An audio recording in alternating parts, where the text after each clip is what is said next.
দেখতে দেখতে ১৬ পেরিয়ে ১৭ বছরে পদার্পণ করল পূর্ব বর্ধমান জেলার শহর বর্ধমানের একমাত্র দৃশ্য শ্রাব্য মাধ্যম আনন্দবার্তা সংবাদ মাধ্যম। এখন আর আনন্দবার্তা শুধু জেলায় নয়, রাজ্য ছাড়িয়ে ভারতের বিভিন্ন প্রান্তে ও দেশ বিদেশে পাড়ি দিয়েছে।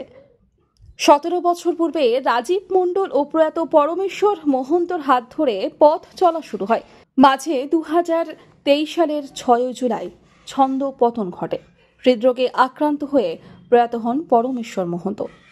কঠিন সংগ্রামের মধ্যে দিয়ে নিজের কাঁধে সমস্ত দায়িত্ব নিয়ে অবিচলভাবে আনন্দবার্তাকে এগিয়ে নিয়ে যাচ্ছেন রাজীব মণ্ডল ও আনন্দবার্তার পরিবারের সদস্যরা। এই ১৬ বছর আনন্দবার্তা নিজের গতিতে এগিয়ে চলেছে।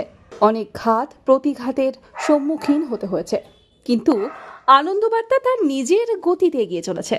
আজ আনন্দবার্তার জন্মদিনে সকল দর্শক, গ্রাহক, শুভানুধ্যায়ী, বিজ্ঞাপনদাতা ও কেবল অপারেটরদের শুভেচ্ছা, ভালোবাসা জানায় আনন্দবার্তার পরিবার।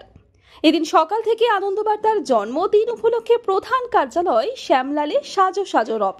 কর্মীরা এদিন নানান কাজে ব্যস্ত হয়ে পড়েন। এদিনই কল্পতরু ময়দানে ২০ জুলাই থেকে শুরু হওয়া আনন্দবার্তার উদ্যোগে এবং বর্ধমান দক্ষিণ বিধানসভার বিধায়ক খোকন দাসের অনুপ্রেরণায় ও সহযোগিতায় দ্বিতীয় বর্ষ ৩৫ বছরের ঊর্ধ্বে খেলোয়াড়দের নিয়ে বিএফএল ফুটবল প্রতিযোগিতার চূড়ান্ত পর্বের খেলা অনুষ্ঠিত হয়। এই খেলায় মুখোমুখি হয় ময়দানে স্পিড ও Saradamoyee jewellers old is gold. এছাড়াও এদিন আনন্দবার্তা ওয়েলফেয়ার সোসাইটির উদ্যোগে প্রথম বর্ষ অনূর্ধ্ব ১৩ বছরের খেলোয়াড়দের নিয়ে গোল্ড কাপ ফুটবল প্রতিযোগিতার চূড়ান্ত পর্বের খেলা। এই খেলায় মুখোমুখি হয় এস4ডি, সারদাময়ী জুয়েলার্স ও ময়দানে স্পিড।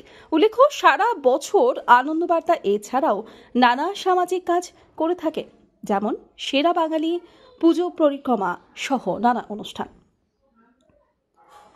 Bureau report, Anandabarta.